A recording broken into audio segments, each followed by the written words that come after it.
If you are presently unoccupied, perhaps we could stop a while at one's abode for some repose and conversation.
Is that good news or bad news, though?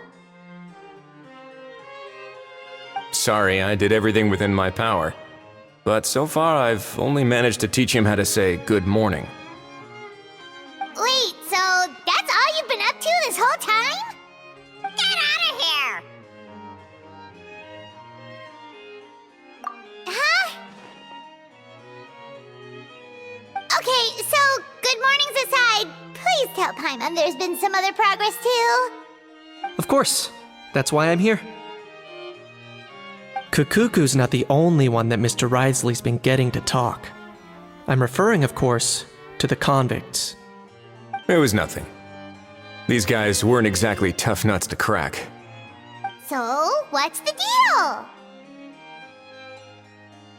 After racking their brains, they remembered speaking to an inconspicuous middle-aged man just as they were preparing to pack up and leave Natlan. He was dressed in the manner of the Children of Echoes and carrying a box. Plus, the description matches the one the gun was found in. All in all, he didn't look any different from your average Natlanese traveler.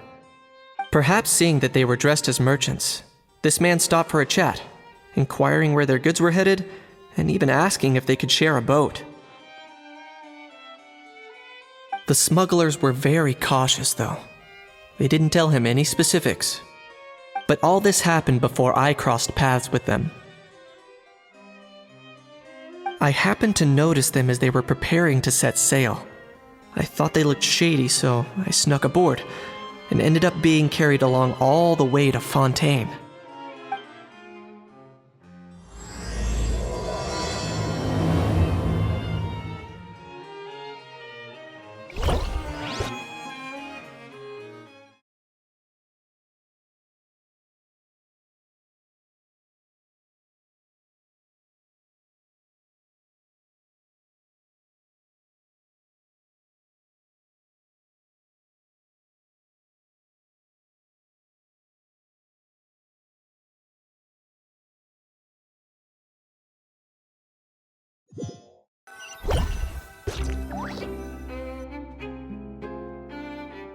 Boss, do we know if those Fontanians will even like this stuff?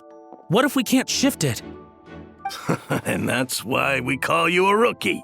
It's all supply and demand, kid. Supply and demand. Natlan's foreign trade is just starting to lift off. There'll be a market for it, you'll see. That's right. So stop giving the boss trouble, rookie. Just do your job and keep an eye on the goods. Are they merchants? Have they come to Fontaine to do business? Scarred face. Calloused hands. On closer inspection, the fabric looks worn at the knees and elbows, and his fingernails are dirty. Not exactly your typical merchant. Could he have previously been a warrior? Or even an adventurer? Something feels off. I'd better sneak up and get a closer look.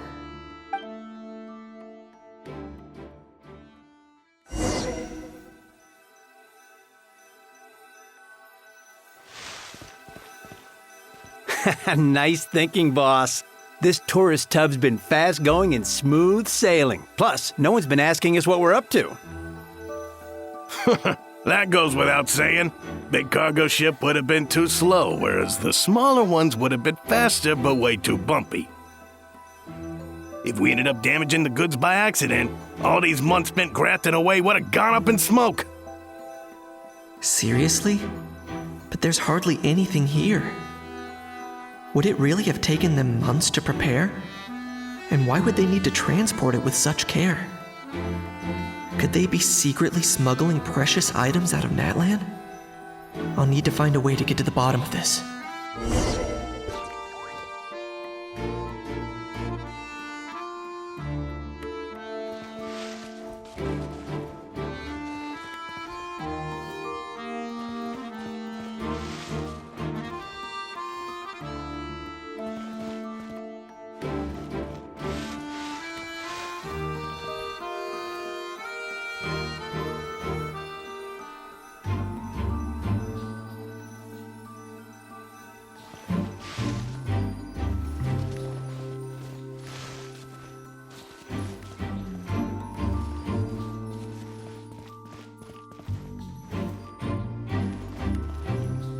Let's go hear what these criminals have to say for themselves. Sure enough, there are relics inside the box. It's illegal to smuggle such items outside Natlan. Hey, why the long face? You're abroad on business and you get to do some sightseeing while you're at it. Sounds like a pretty sweet deal to me. You better cheer up if you know what's good for you. I guess you're right. I was just worried I might have messed up with the packing, or that something's gonna go wrong along the way. Oh, pull yourself together. Tons of foreign tourists come traveling to Fontaine. I bet their luggage is full of all kinds of weird stuff. If someone insists on checking it all, just show them the purchase order we had drawn up. Those Fontainians can't get enough of their legalese, so I've heard. They can look all they want. Aha. So their aim is to smuggle in contraband after all. Looks like I've gathered enough intel about the smugglers and their contraband. Time to inform port security.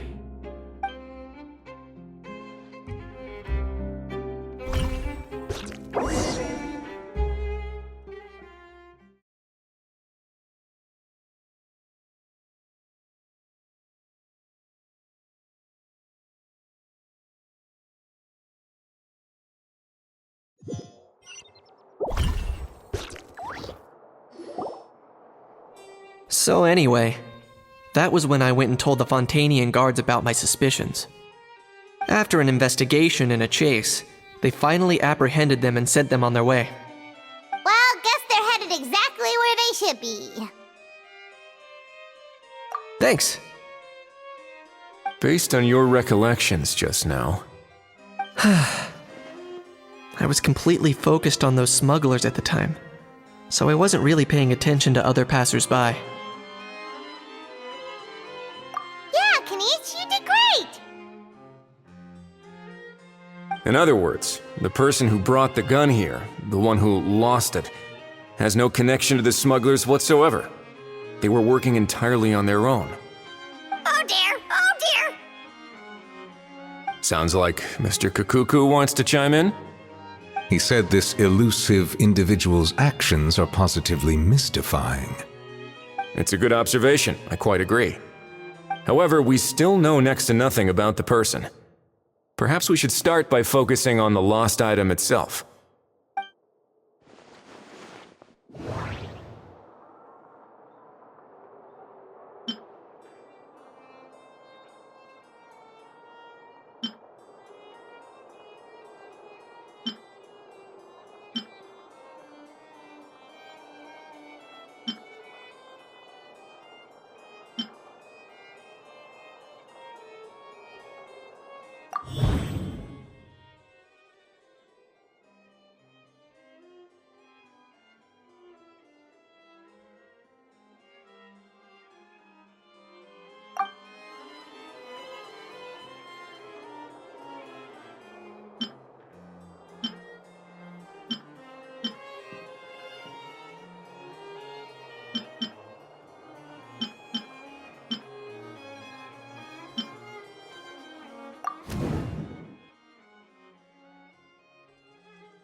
It certainly seems like it was the bait in some kind of trap.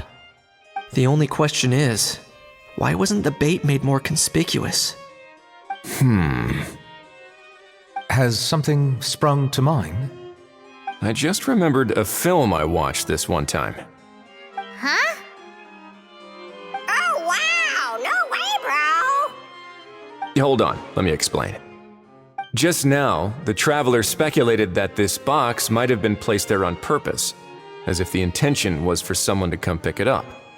That got me thinking about those films about kidnapping cases. When they demand their ransom, the kidnappers tell the victim's family to leave money or valuables at a designated spot for someone to come pick up. That doesn't merely happen in films. There have been similar cases in real life. In fact, if anything, it's probably the real-life events that inspired the films. Sounds plausible. Ooh. Wait. This raises the stakes to a whole new level. If the gun really was some kind of ransom, then since we took the box, the kidnappers never got their payment, so does that mean they executed the hostage? I agree. I don't believe we have a kidnapping on our hands. Selling off stolen goods is extra work that most kidnappers would want to avoid. Unless they're after something very specific, they tend to just ask for cash. Could we be dealing with a kidnapper who's dead set on getting their hands on an ancient dragon handgun? It's not impossible, but the likelihood is very slim. We can discount that possibility for now. And speaking of selling stolen goods, don't you think this looks more like a transaction?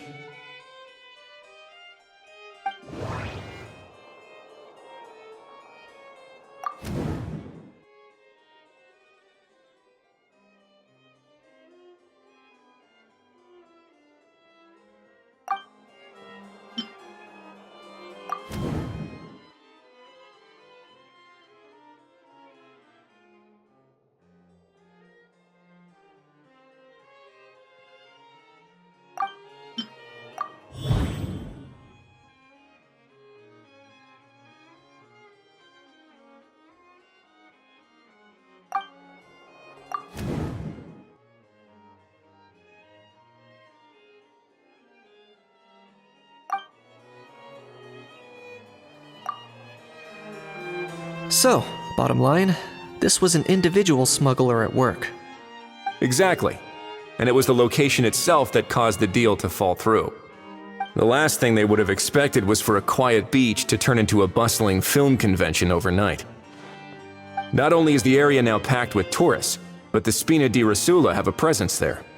I'll bet that both parties were completely caught off guard. That sounds like a plausible theory, but how do we verify it? Looks like your people better start rolling up their sleeves. How so? Easy. Just follow the usual procedure by putting up a lost and found notice. The more routine we make it seem, the more likely the suspect will come forward to claim it. Even if they send a proxy, we're liable to get our hands on new leads. And timing-wise, it's about time we updated the bulletin board anyway. All we need now is a lucky gestionnaire to write up the notice for us post-haste. Ah, so that's what you meant by rolling up their sleeves. In that case, I may as well write it myself. Delegating this to someone else would require an additional explanation. Or are you just not used to asking others to work overtime? Is that really a major concern here? Well, looks like I won't be needed around here. At least until the notice has been posted. You could always wait here if you like. The Palais Mermonia serves a particularly fine cup of tea if that swings it for you. Thanks, but no thanks. I left a very noisy creature with a friend before heading out, so I should probably get back to feed it. Ah, I wasn't aware that you had a pet, Mr. Kanich. Speaking of pets... Get out of here! Out of here! Yep, that's the plan. Out of here indeed. I believe that what Wriothesley is trying to say is, you are free to leave, Mr. Kukuku. Furthermore, it has been determined that Mr. Kukuku should not, in fact, be classified as a flying object. As such, he shall be free to move around Fontaine whenever he so pleases. You're the best, bro! Oh, should we bring Kukuku back to Aoife and Auroron? I shall leave him in your capable hands. Indeed.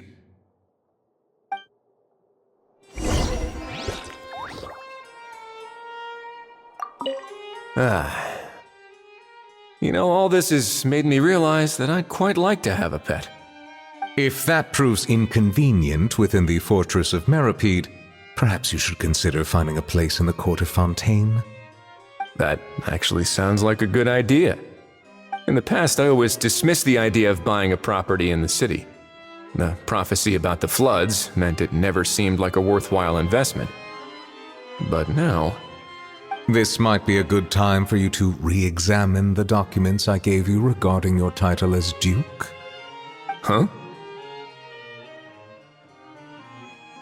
Citizens with honorary titles are eligible for certain benefits when purchasing property in the court of Fontaine. Really? How about this?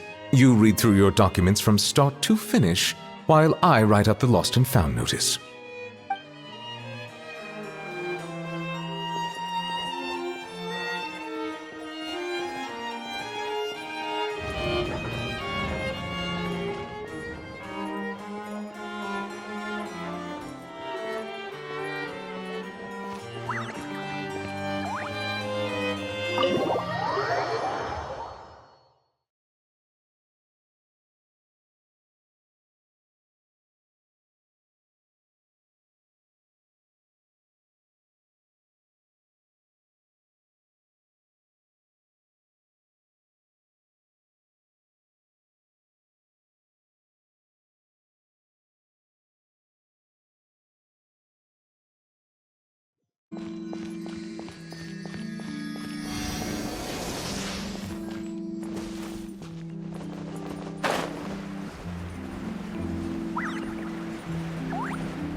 How?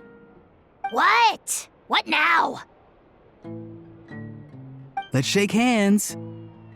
Fine by me. Get ready for a knuckle sandwich! Ugh.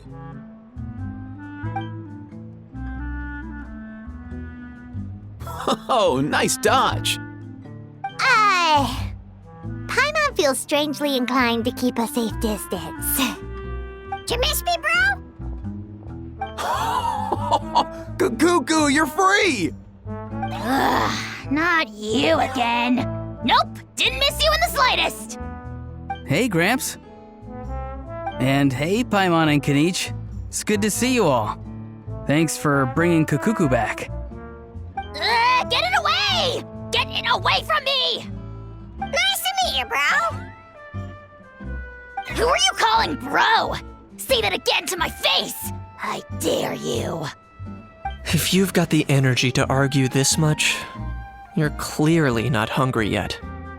Let's go find something to eat while a How lives his best life. Poor How.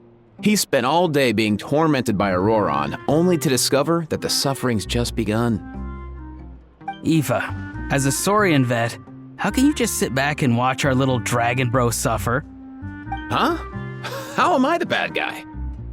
Even hear yourself? Ah! Doesn't anyone want to hear how Kukuku got out of jail?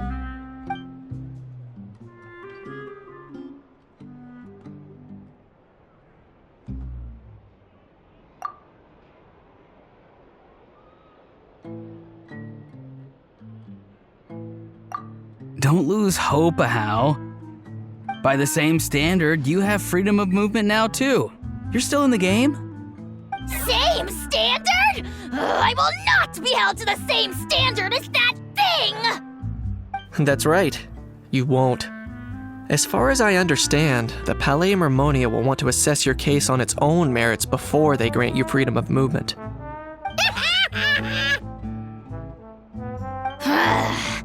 Where's that Saurian meat restaurant again? I'm gonna march that little pink balloon right into the kitchen! Yeah, good luck with that, bro. You'll be putting your own neck on the line, too. Also, there's no such restaurant. Anyway, thanks for looking after a How, guys. I'll take over from here. Why, you? Between the two, Kukuku wins the cuteness competition hands down. Ah, really? Thanks! Wait, who are the other contestants, though?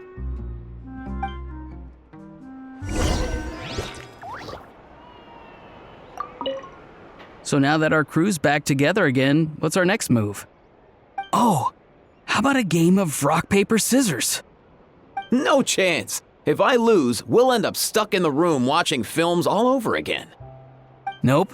This time, we'll only watch a film if I lose instead.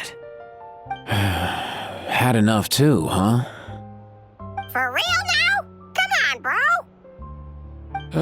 Can we just ditch this whole leaving it all to chance thing? Why don't we take our fate into our own hands? Aren't we doing that already? Rock, paper, scissors uses our hands. Don't know why you're laughing. You're stuck with paper every time.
The secrets of the mechanical arts are too profound to convey in a few simple words. Oh, but why must the listener grow weary whenever I begin to divulge them?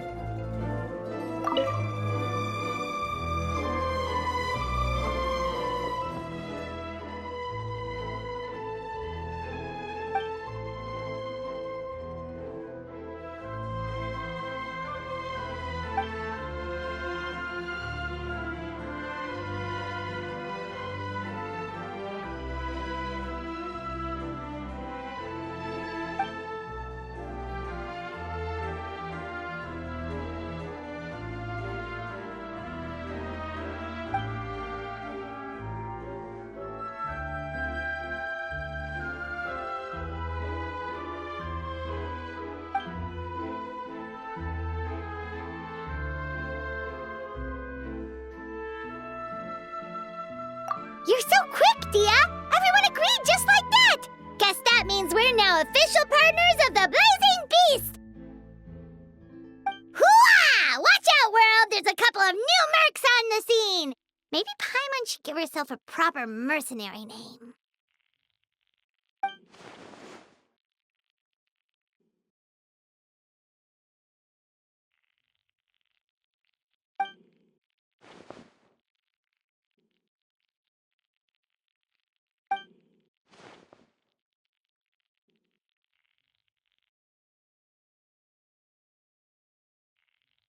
It's a deal!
I wonder what's inside this package.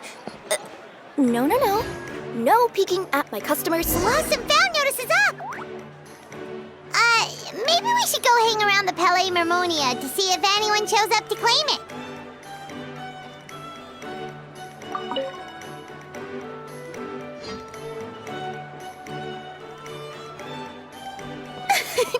Why, hello there, traveler. Paimon. I sensed your enthusiasm from a mile off. You were so bright, I could have taken you for an opera singer in full falsetto.